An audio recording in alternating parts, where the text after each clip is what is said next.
Might be a nice day to head out the door and head to the new zoo. Neil Anderson joins us live this morning from Suamico with a look at some Australian wildlife. Hi, Neil. Hey, good morning. Beautiful day to visit the zoo. And if you're at the zoo, check out our Australian exhibit. And with me is our female emu. Now, emus are what we call ratites, and they're a flightless bird. Now, there's several different types of ratites. You know, there's ostriches and rheas and emus and cassowaries, and they all have small little wings. You can feel, if you're right close, you can see this is it. This is the wing right here. It's only about that big. So with a small wing like that, obviously they can't fly, but they certainly can run. These emus can run up to 30 miles an hour, you know, and when their gait, their stride can be about 9 feet as they move across the plains in Australia. Now, we've got 2 emus here. Both emus are about 16 years old. Emus in the wild live between 10 and 20 years old, and in captivity they can live up to about 35. Now, one of the things that's different with emus, you know, compared to all other birds, is emus are the only birds that actually have calf muscles.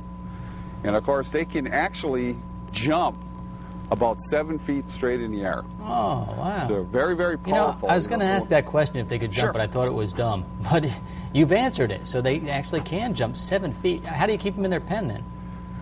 Well, with these guys, you know, with the pen, you know, they have no need to jump. Now, if we're working around them, one of the things, Pete, you know, we got to be real careful with them, because if you're able to see close, you can see the toenails on these guys you know, they could really basically rip you open. So you got to be real careful. So what you want to do is you move around emus, working with emus, you work around the back. Now, one of the ways that you can go ahead and restrain an emu is you get behind them and you hold them, you know, across the front, and then you tilt them back and you bring their feet up.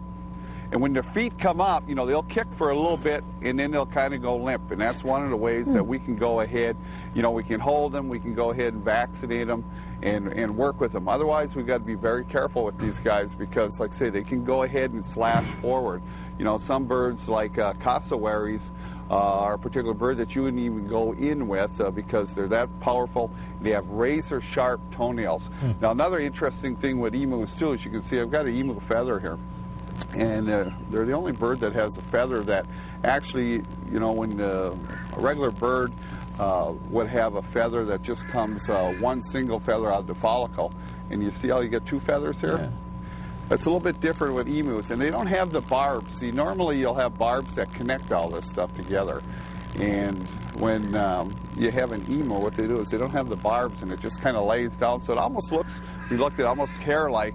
And one of the other things, too, is, you know, they come in real dark-colored, and, of course, the sun fades them. And one last thing, here's an emu egg.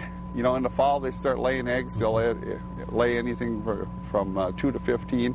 That's about 10 to 12 chicken eggs would actually be the volume of an emu egg. That's interesting stuff. Well, Neil, we'll check back with you next hour, okay? Hey, very good. See ya. Thanks, Neil.